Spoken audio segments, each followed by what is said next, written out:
There we stay with Russia, where in a major diplomatic development, the Kremlin says Donald Trump and Russian President Vladimir Putin will meet in the coming days. Well, that's correct. Trump recently said there's a very good prospect of a summit that could perhaps include Ukrainian President Vladimir Zelensky as well, aiming to jumpstart stalled peace talks over the war in Ukraine. Now, Zelensky, as we all know, has backed the idea, while Putin has called a meeting with Zelensky far off from now.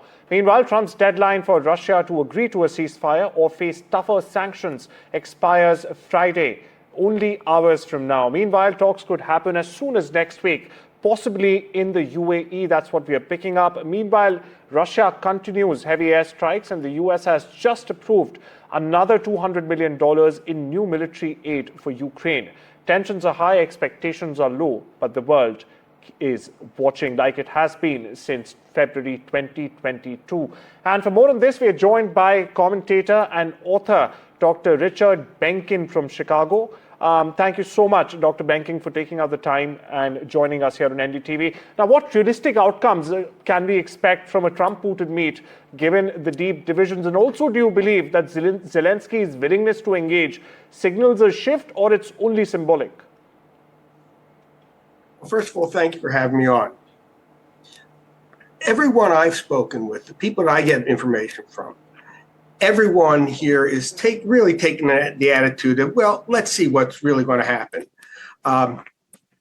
If you look at the two sides, Ukraine and Russia, their positions really are so far apart, seemingly mutually exclusive. Russia invaded Ukraine with the idea of bringing Ukraine back into the Russian orbit, putting in a government that would be responsive to Russia, whereas Ukraine was moving closer and closer to NATO in the West. I don't see that as having changed very much, and I don't see either side as having given much on their position. So I think in the most generous way, we're saying, well, let's see what happens. Let's give it a shot. Maybe we'll get something good. But I don't think anyone is popping champagne bottles right now, expecting the war to end very soon. Thank you so much for your perspective there, Dr. Benkin. Unfortunately, we'll have to stop it here due to the paucity of time, but we'll definitely follow up on this again.